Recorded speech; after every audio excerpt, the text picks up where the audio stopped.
Welcome to the NewRetirement Podcast. Today we're going to be talking with Peter Leyden, an author, entrepreneur, and public speaker.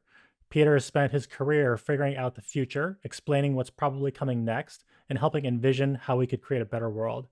He came to San Francisco 25 years ago to work at Wired magazine, founded two of his own media startups, and hosted several interview series with a network of innovators. Peter's written two books on the future that went into multiple languages, including The Long Boom, A Future History of the World from 1980 to 2020.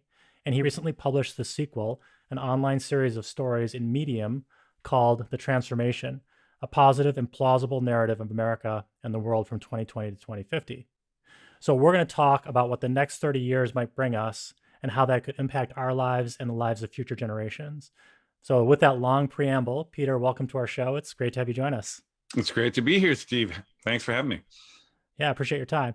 So one thing that struck me in the way we got here was I saw that the talk you did on the Long Now, which we'll link to. But given all the angst that we have right now with, we're living through COVID, this pandemic, there's concerns about AI and will that get out of control and climate change. But with all that backdrop, you strike me as fundamentally an optimist. And I was just kind of curious to get your perspective on that. Yeah, well, I'm kind of genetically predisposed to being an optimist. I've been an optimist since I was a little kid.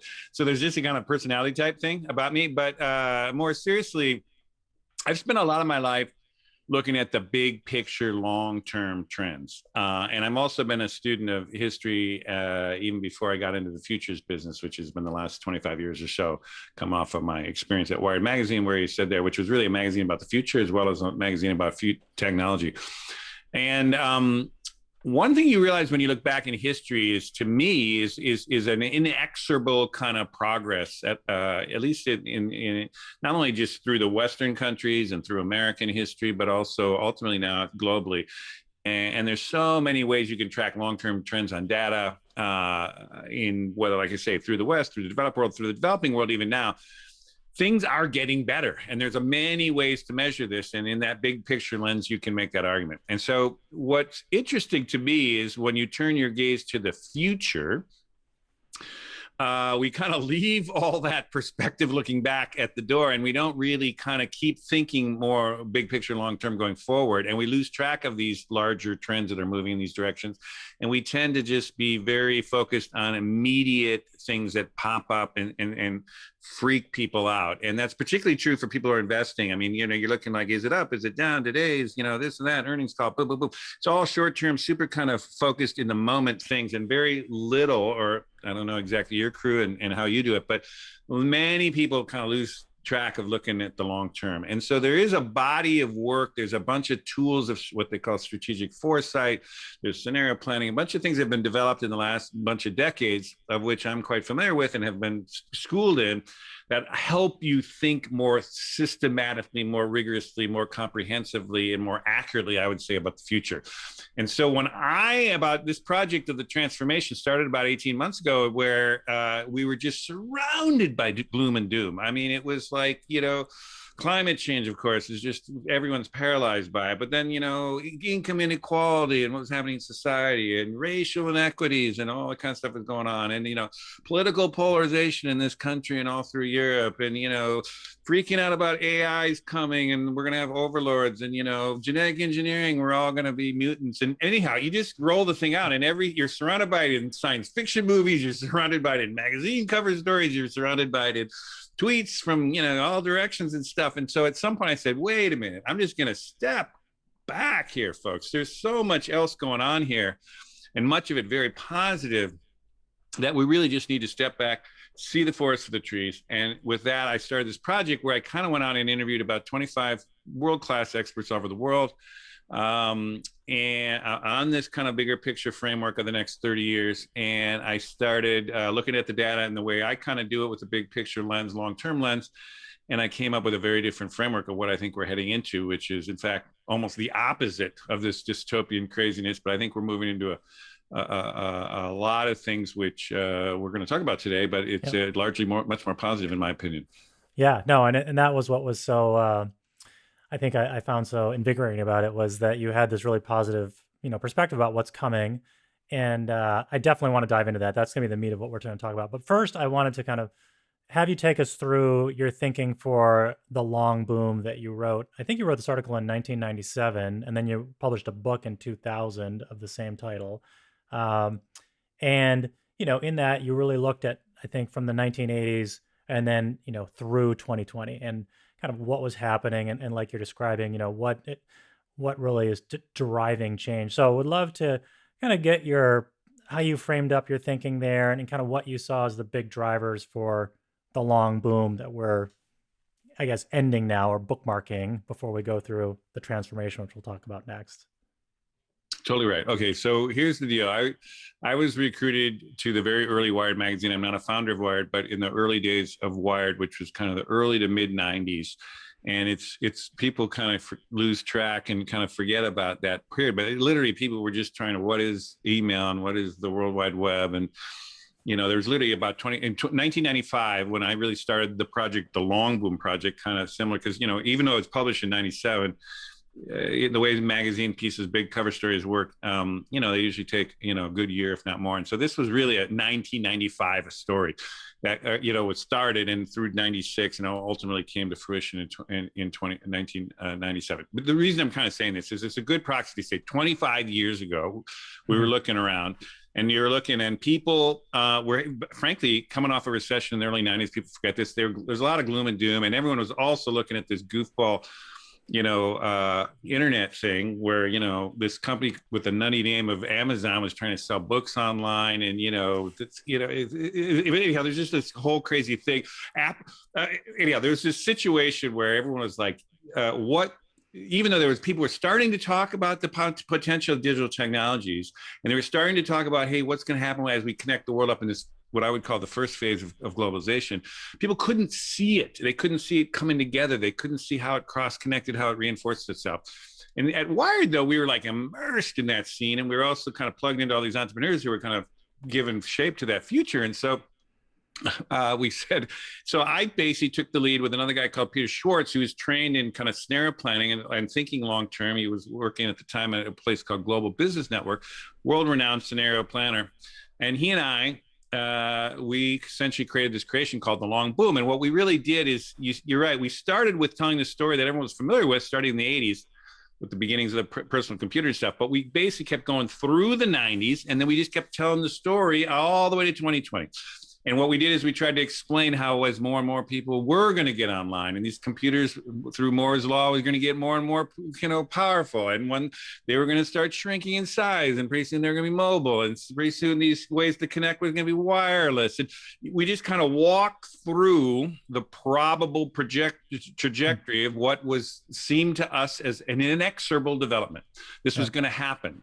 Maybe not totally inevitable, but it was inexorable. And so we saw that. And then the same thing with globalization. It was at the mid 90s. It was just kind of starting, but we said, what's going to happen when you start cross-connecting all these economies, and when you start moving supply chains, and when you start, China starts developing, and we start outsourcing jobs and things like that. Well, there's positives and negatives of that, but the positive of that is you're going to essentially reinforce these kind of, you're going to stimulate the economy, you're going to stimulate growth, you're going to start moving, essentially, the economy is going to starting to move towards a boom.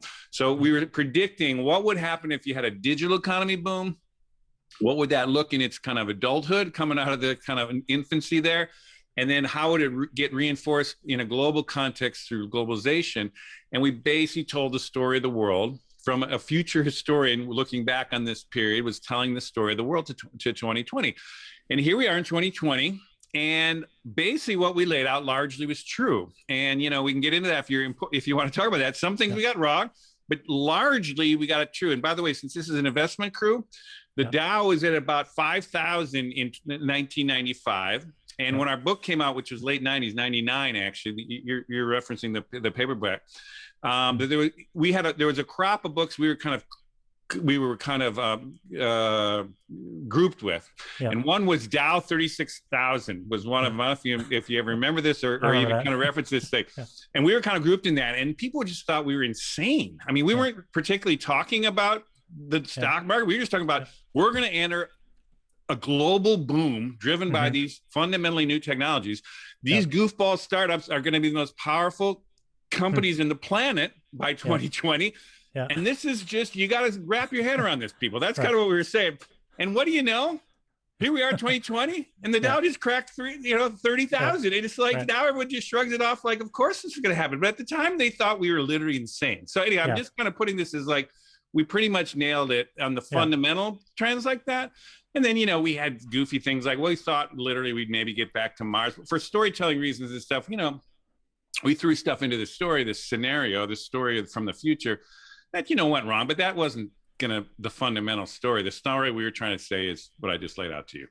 All right. Well, that's incredible, and good job calling that. I do remember Dow 36,000. Oh, you do remember that? The problem was, well, I had a company that we started in 1995. We filed to go public in 1999. We waited, and then the window to go public closed. Right. And so we saw the whole, I lived through the carnage of like, oh, hey, we could be worth tens of millions of dollars, or we could be worth nothing, Exactly. But then, I feel your pain. I was involved in that stuff too.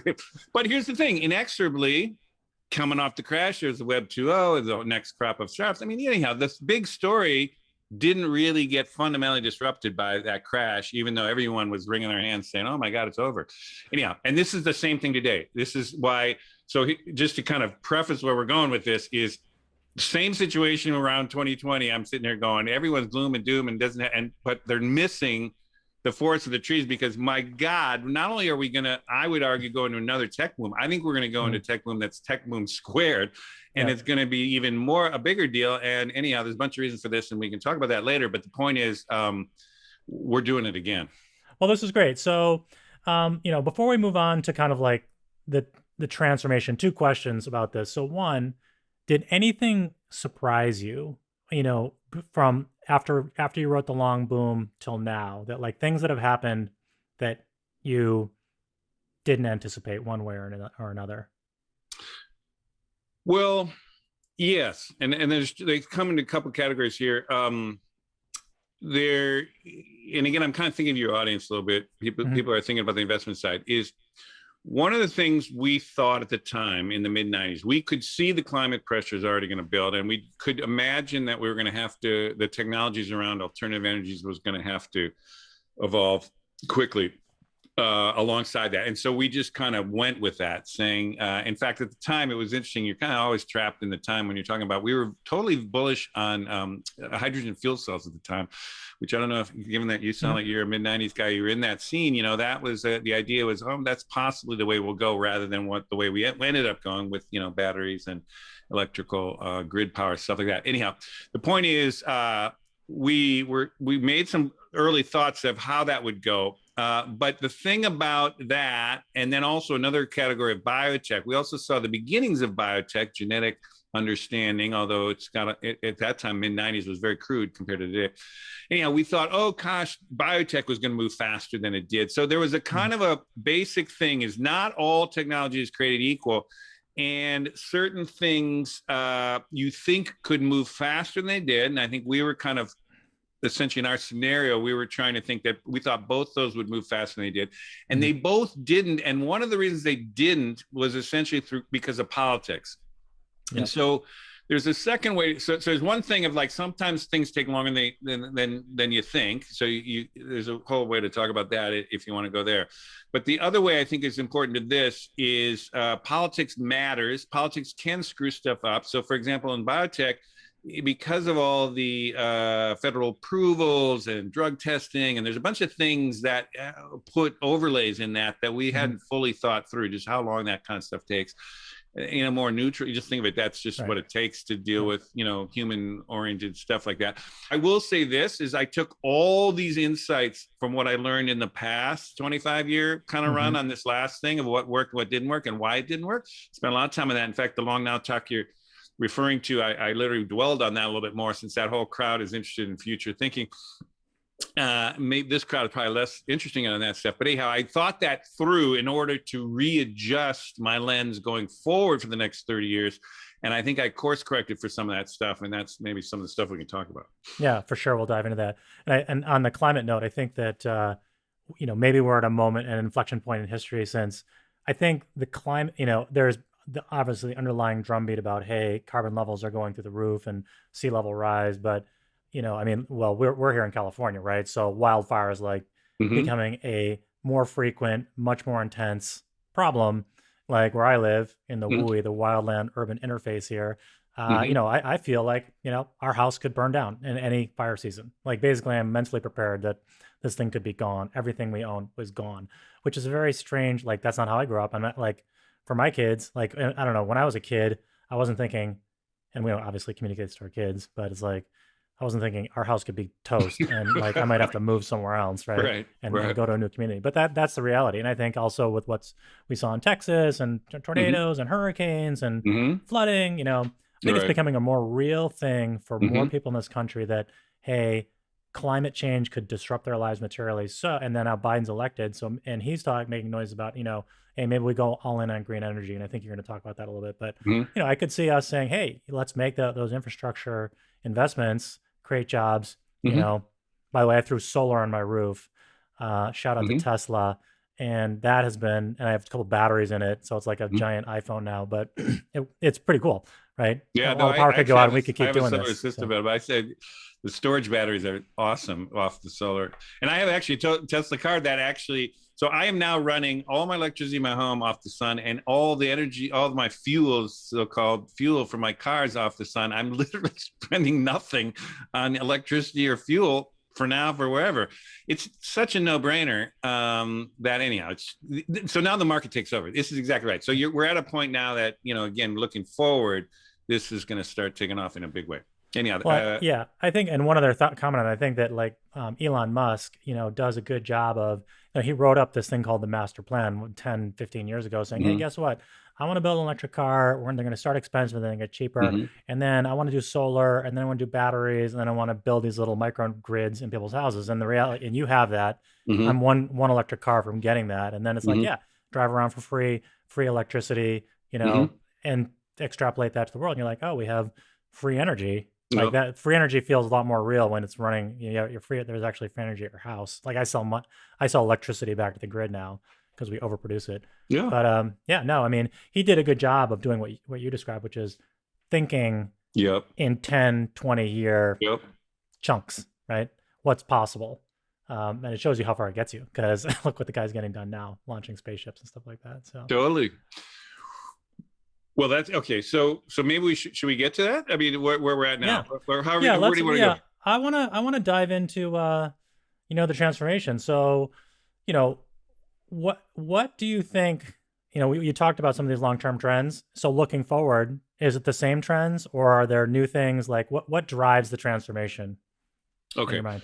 So here's the way to think about this. What are the things we got right, or I got right in the long boom? The thing I just described to you is you can actually get pretty damn close to the core technological developments, the trajectory of those, and the kind of general trajectory of those.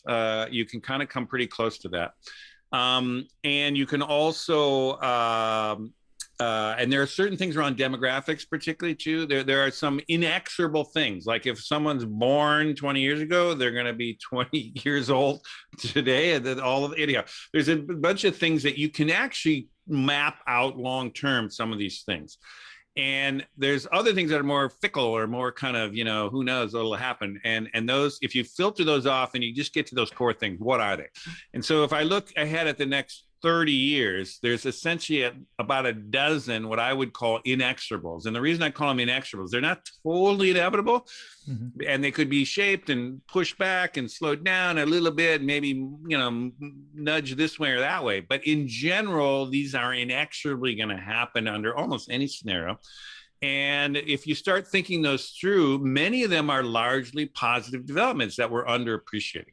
Hmm. And so from the point of view of the first way to say, yes, there's technology developments, but it's not just the old technology developments, but it's not only, but there is an extension. So if you take just information technology, if you took the last boom, we just went through the long boom from 1980 to 2020, that 40-year run was basically driven by digital technologies. And it's true, we got to this point now that it's pretty damn amazing that 60% of the world is online, and we have these powerful computers and all that. The thing I think there is an extension of that boom. So we're now heading into the next phase of this thing. And one way to think about it, there's three big developments you got to think about, or at least two. One is in the end of this decade, in the next decade, we are going to connect up every single person on the planet, with a few rounding errors, a few people will be missed. But in general, we'll have 8 billion people on the planet who will be reached by high bandwidth. And by today's standards, it'll be like 5G kind of around the world. This is a decade from now, right?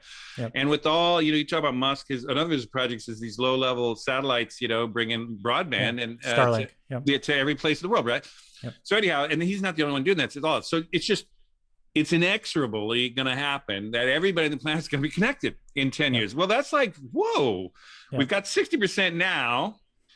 By the way, just to put it in perspective, in 2000, we had about a handful of Americans were basically online. It really, yeah. So the point is, this thing it's a world historical moment. We're going to connect up people like this never happened before. It's going to happen in the space of basically 30 years.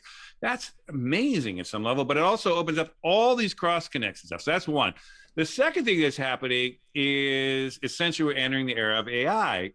Yep. And essentially what you've now got is intelligent machines getting more and more intelligent. They're not, by the way, ever, I would say the computer scientists I talk to, they're not going to become smarter than us and our overlords and all that kind of stuff is just this kind of goofiness that happens to, whatever. The media does this or sci-fi does this, at least in this century, we're not going to be in that situation. So anyhow, the point being is, but we're going to have these incredibly powerful, extension of our capabilities. And this is going to go into advanced robotics. We're going to get more and more subtle. So we're entering this crazy moment here that essentially human capability is going to have this exponential increase in our ability to do shit. And it's going to happen to everybody all over the planet at the same time. So you start thinking, wow, that's a big deal. That isn't just like, oh, we got a new feature on our phone or something. So yeah, that's a huge thing. And I would argue the third inexorable about that is essentially these two things, among others, is going to lead to accelerated innovation. That's one of the others. I squeezed all these inexorables down to 2 words. Yep. So, it's either universal connectivity, we're going to have ubiquitous AI, you're going to have, accelerated innovation, because basic innovation is cross-connecting people from different backgrounds, different fields, in terms of seeing how to solve problems differently. And that's what innovation is.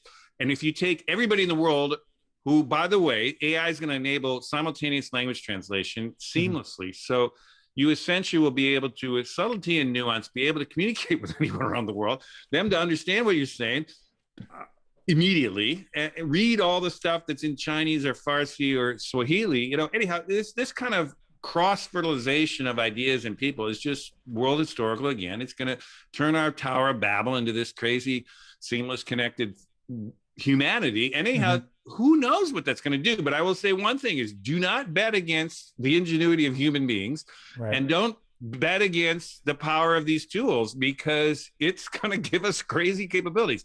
Now, can it go wrong, and can there be issues and privacy? And everyone's raises the issues. I get that. We had enough people focusing on that. I'm just trying to open yourselves up to think what's going to happen when that happens, because it's going to happen this decade. Now what's crazy about this thing is it's not just infotech. We kind of know that story because we've been playing in it. Yep. Right alongside it, we've got a world historical boom happening in biotech.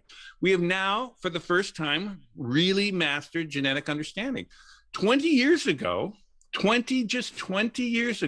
2000, we had not yet cracked the first human genome, and it cost $2 billion to figure that out.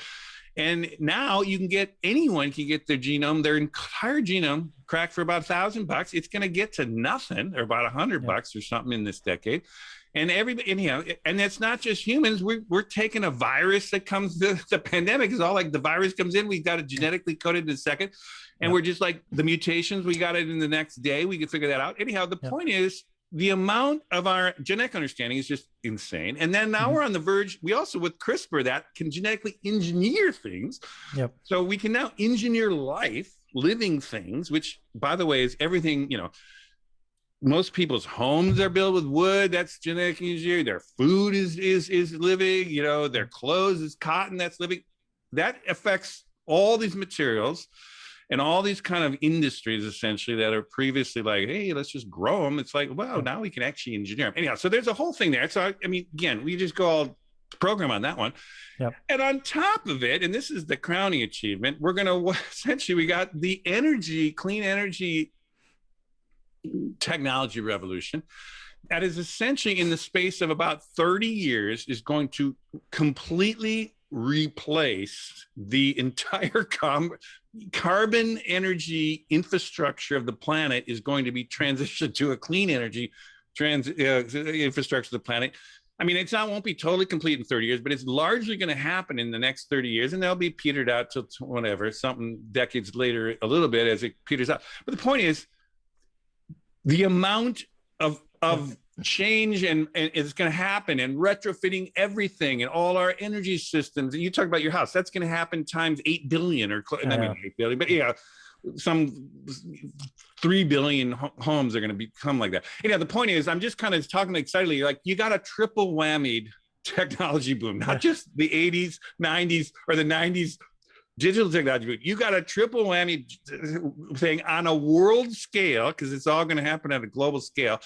It's crazy. If you can't make money in that environment, you got to better go back to start over or something, because it's like the opportunities are going to be nuts. And, could happen and could be things slow down. Absolutely. But the general context of this is kind of mind blowing at some level when you really grok what's starting to roll out here. Anyhow, it's a lot of trends to go here. No, it's great context. I mean, I'm looking at a chart of the S&P 500. We'll post this up here, but in 1980 it was roughly 130, and now it's about 3,800. Yeah. So a little bit more. So that's 30 times in 40 years, and you can see it's like generally up, and then there's the bump around 2000, came down, and then there's another bump around 2008 where it comes down, drawdown, I should say. Yeah. And then from 2008, it's like friggin' straight, like a freight train going straight up. I mean, there was the COVID downturn, which then came back just as fast. But yeah, I mean, if you look forward in time, if these trends continue, we're going to see some massive wealth creation. And back to these ARC guys, we'll see how present they are. But one thing they're talking about is like, hey, AI and deep learning is going to create $30 trillion of value on top of the internet. And they made an interesting analogy. They were like, hey, back, pre-internet, the internet, it was tiny on top of IT. And then internet became much bigger than IT and just dwarfed IT, kind of like, and then they think AI and deep learning is going to dwarf what we've done with the internet so far, essentially saying what you're saying. But, $30 trillion is, 1.5 times, the US economy today. And that, exactly. And that's just one thing.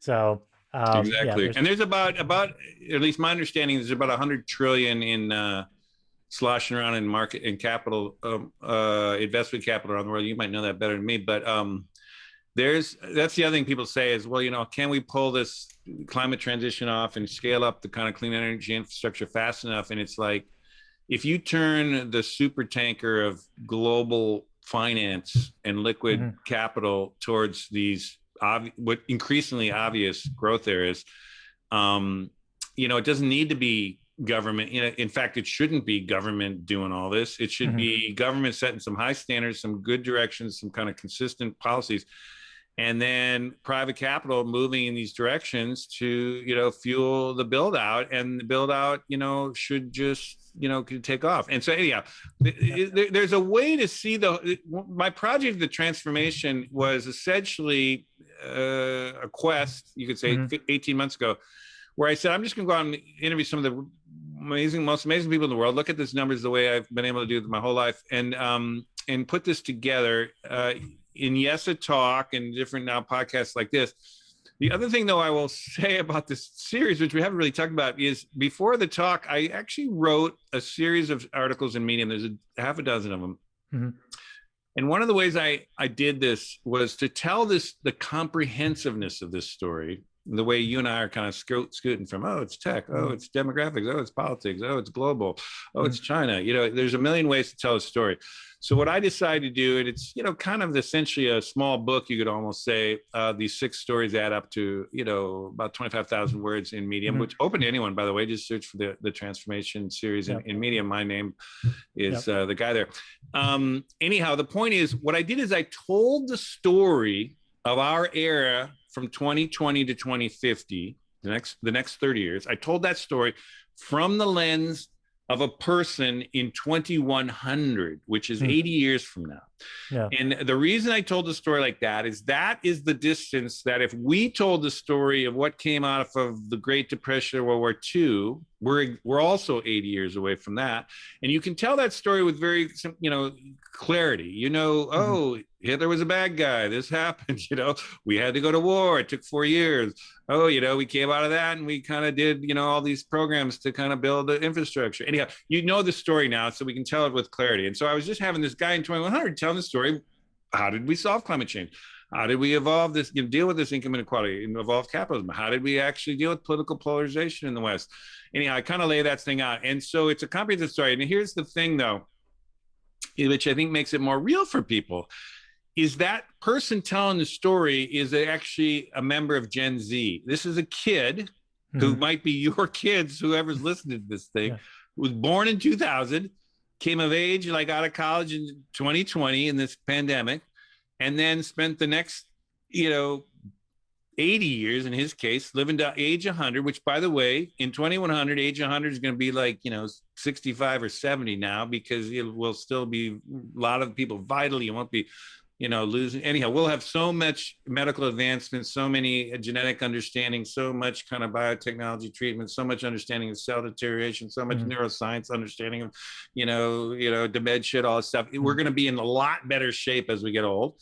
There's some limits to how much we can live, but let's just say these kids are going to live to the end of the century. They're going to be through this whole thing. And so this kid is at age 100 looking back with clarity and crisp, remembering everything and saying, here's how we did it from 2020 to 2050. And it tells that story, laying out all these pieces that we've been talking about more directly and abstract, today. Yeah. And so it's a kind of cool way to do this. But it makes you think that this is not some crazy abstraction.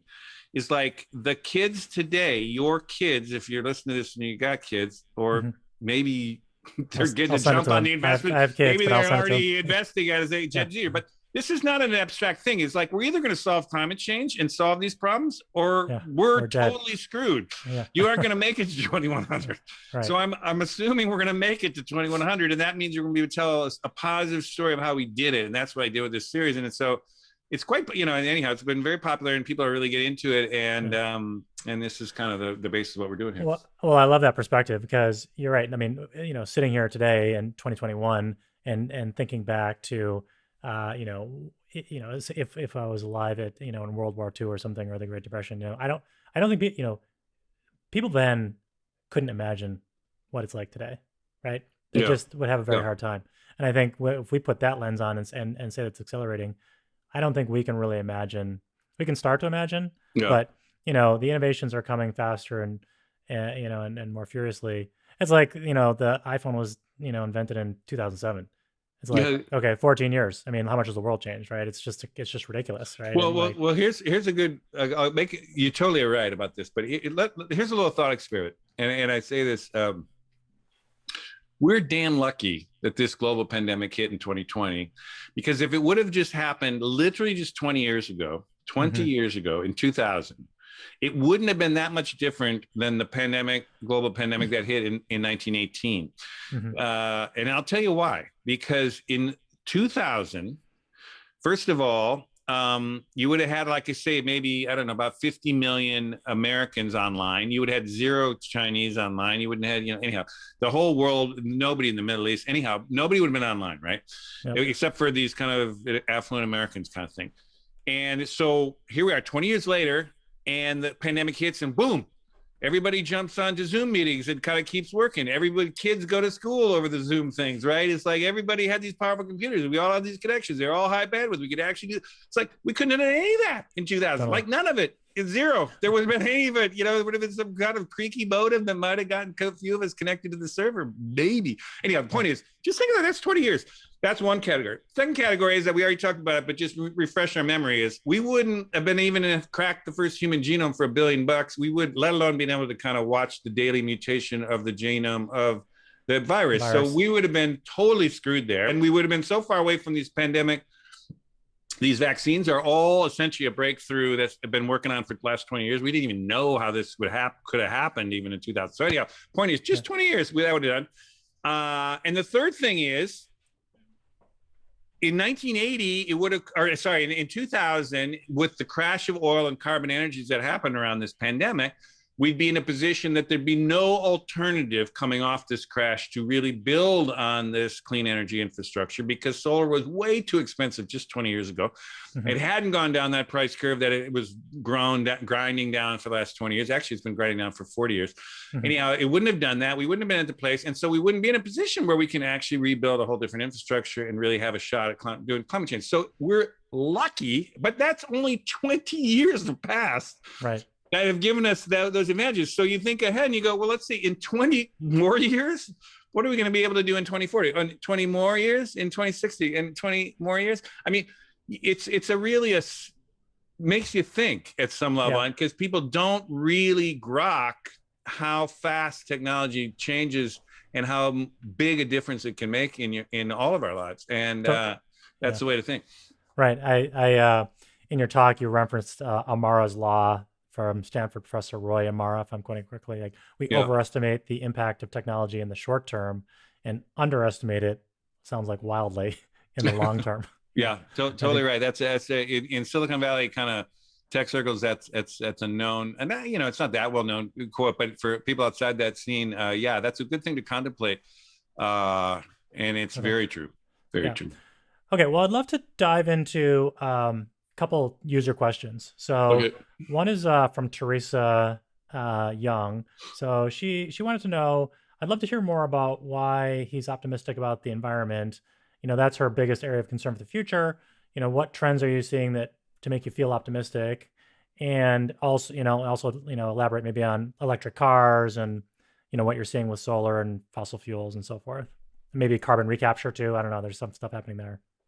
Yeah. Well, good question. That is essentially the main motivator. I mean, that is the problem that has flummoxed and is depressed more people than any of them. Is that question of mounting climate change? How can we ever turn the corner of it? We're probably never going to get back to where we were 30 years ago, kind of feeling. And so we're going to have to mitigate the worst excesses of what we've been worried. We're worrying about a lot of different bad scenarios. Mm-hmm. So the question of solving climate change is never going to be completely solved. And hey, we're back to where it was in 1900 or something, probably. Well, it's not out of the question long term. But anyhow, in this century, we're going to have to deal with containing it as much as possible. I think we can do that. And then evolving our society to be more adaptable, resilient, and kind of deal with it. But still be able to live thriving lives that, it's all good. That's my shorthand. When I say solving climate change, it's kind of the way I think of it. So there are many things that give me hope on this level, and not just goofy hope. We mentioned some of them. The technology is here. We talked about solar. So, I mean, if you look at the numbers, and again, this talk I did a ton of infographics that show this very inexorably.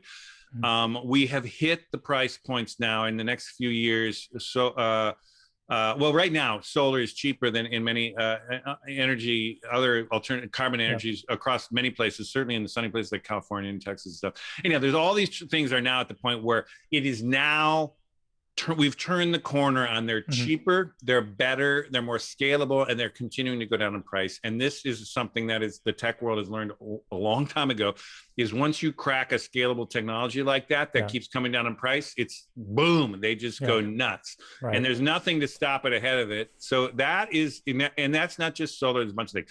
Same thing if you take electric cars. It's a similar thing, which again, if you take the price of batteries, they've been driving down just like the price of solar panels have been driving down. They have now hit the point where they are as cheap, and in the next few years will be cheaper than internal combustion engines. And it's just going to continue in a way that, and for people who don't have so electric cars are just better all the way around. There's no maintenance. There's literally no moving parts. There's no maintenance. They're safer because the batteries keep you from crunching the thing down. I mean, it's like it's just a complete and utter no-brainer to go electric. And so and of course that's what's happening. And Elon Musk saw it earlier. People saw it earlier, but now every single car company in the world is now in this Right. transformation. We're doing it. So Yeah. that's positive. Anyhow, you can just go down the whole list. So the technologies are there. I told you about the politics is changing in a fundamental way. We're seeing how, this is global capital starting to get it and move the money differently. Anyhow, there's a lot of things coming together. It's a longer answer for you, but I'm saying we really have to reframe. It's not this completely dystopian no-win solution. That's just enervating and everybody debilitating. And if we go there, then we might not pull this off. But it's much more hopeful than you think. And if you really look at the numbers, it's actually really heartening. And anyhow, you need a more comprehensive. It's going to have to get out there more. But we're turning the corner on this thing. Yeah, I mean, I see it happening. I mean, solar on my roof, batteries, and then when I drive around California, big giant windmills and solar farms, and solar panels on schools, on parking lots, and stuff like that. It's definitely proliferating. So that's I'm a believer in that. Yeah. Go ahead. So we have another question. Sean Bailey, what are your thoughts on technologies that might dramatically enhance longevity and quality of life? And do you see the percentage of people who live to be over 100 increasing dramatically or just staying on the current trend? Well, I made some reference to that earlier in a podcast about Gen Zers living to 100 and going beyond that, frankly. I gave you the reasons. I mean, we're just entering the kind of the biotech era, you could say, or something. And so one way to think of it, again, from an investment point of view, is biotech is kind of where infotech was in the 90s. It's not well understood outside of the circles of who knows, but it is totally ready for prime time, and it's ready to scale, and it's got, you can take any category, take cell-based meat or something, it is like, which is essentially creating meat by taking kind of the stem cells of animals, not killing them, by the way, and just growing that same thing in vat, feeding it with it. It's so much more efficient. It's so much more environmentally friendly. It's actually getting to the point where there's real products. The price point's coming down. I mean, the whole kind of stuff. Anyhow, you just go to any of these things. There's a million, they're all over the place now. And so materials, you're going to see basically materials that are going to replace plastics. So, the scourge of plastic that everyone's wringing their hands, it's like polluting everything and screwing the planet up, and all the damn oceans floating with them. You could actually re-engineer biological materials that would biodegrade after being exposed for 2 weeks to salt water in oceans, and they'd be gone. Or you could basically see, if it's exposed to UV light for, more than 3 weeks or something, it'll go. Anyhow, there's a bunch of ways you could play this thing that we could just completely solve that. Anyhow, point is they're all over the place. And anyhow, those are more materials thing, but from human health, it's just going to go the same way too. All this stuff's going on with human health. We're going to really redesign how health goes. So anyhow, yes, these things are going to go. There is one thing that people in the long-term future think about is there is a kind of a limit it's a kind of a technical limit that we think it's not clear how humans can get beyond about 120 years. And it has, which is a whole technical way to describe that. The telomerase. The telomerase, exactly. Okay, if we want to go into it. There's a kind of there is some fundamental limits. So it's not like, or I'm in a group I don't think we're going to live to 1,000 years or something. That's not going to happen. But, or at least in the next century. But anyhow, it's going to be, but the thing to think about it is, not super long, maybe up to 220, but also pretty vigorous and active lives till about 100, and then you'll slow down in different ways. But think about that. It's like, that's extending life. We extended life. Essentially, life expectancy of Americans is this in the 20th century went about 40 years, expanded by 40 years, to about now it's about 80-year-olds. Kind of is the average age, and it's not crazy to think we could expand them. Maybe another 20. 40. The average lifespan will be 100. Yeah, there'll be people who go over that. It'll be that the person interviewed on the show will be 120 or something, but it won't be 100. 100 will be like, okay, yeah, you made it to 100. Awesome. Everyone did. Or many people did. Well, and then, so for our users, it's like, hey, the traditional trajectory of life is, okay, you're kind of educated and kind of growing up from 0 to 25. You work from 25 till 65, and then you live another 10, 20 years, and then you're done. But there are also people trying to retire earlier, so there's people that are trying to retire at 45, 50, But if you're living another 30 or Hmm. 50 years, but only working 20 something years, the calculus changes. But I mean, if the economy's cranking and the market pays for it, maybe it does work out. Well, here's So, what I would say beware of is first of all, people who are already old now, and I would just kind of say boomers and older, mhm. the damage has been done, or something Yeah, you can say. Is like a lot of this stuff is essentially going to be that's why I use the Gen Z. A Gen Zer who's coming of age of 20 now and will yeah, spend their life, which is they're super healthy and nothing's yeah. really happened to them yet. And, whatever. Those people will be in this new medical genetic, biotech era. And so Mhm. they'll hit that 100, but I don't think it's going to do a lot of good or much good for the 70-year-old boomer right now. Yeah, Um, so anyhow, a lot of the demographics are going to play out kind of on yeah, the thing. And the other thing I would say about this to you, since you're, I don't think it's going to be that everyone's going to sit around for 50 years doing retirement. I think it's yeah. going to be, we're going to restructure what the work life is. It's going to go longer. It's going to be more knowledge work, advanced robotics, a bunch of stuff is we're not going to be flipping burgers and we will, Yeah, people will do stuff, but it'll be meaningful. It'll be fulfilling. It'll be paid, yeah. but it might only be 20 hours a week or something and whatever. And you'll do it till you're 80 or something, or, who knows? I don't know. There'll be some changes. I totally agree with that. I mean, that's kind of our vision right now is like, hey, we see a lot of people in our community. They're super intelligent. They've got great experience and they're like, well, now I'm financially independent, so I don't need to work. But they're also like, well, I don't want to just sit around, whatever, playing golf or something all day long. Yeah. They're trying to find meaningful things to do but they want to control their schedules, so do work that they like when they want it, where they want and when they want. So this is awesome. Okay, well, so just before I wrap up, for you personally, like, are you gonna take these Medium articles and turn them into a book, or what are you spending your time on the next few years? It's possible. In fact, I've been approached. I've written a couple books, Hmm. as you mentioned. One I've written a couple, and I'm due for another one, and this would be a good one. I'm doing two things right now. If you want to kind of follow what I'm doing, I'm now going to start a new conversation theory series. Think of it as a podcast or Hmm. something. With the Long Now Foundation. It's the group that I actually did this talk with Yep. on the transformation. But it's essentially on a monthly series. I'm going to be interviewing, some of, to my mind, the most remarkable people on the planet about the long-term future of the Yep. century. Awesome. And it's we're just developing it now, but it's a committed thing. We're going to do it. It'll probably launch within a couple of months, and you can get that through the Long Now, which is a nonprofit looking ahead, trying to foster long-term thinking, and I'll be doing that as that. And then I'm also right now, I do a lot of public speaking, and so if you're Hmm. interested in that, you can go to my website, peterleyden.com, and through that to my agents and stuff. And I'm doing a lot of speaking around this issue, and I'm doing a lot of advising of kind of senior execs. I do a lot of spend time with them. I'm doing a big project now with.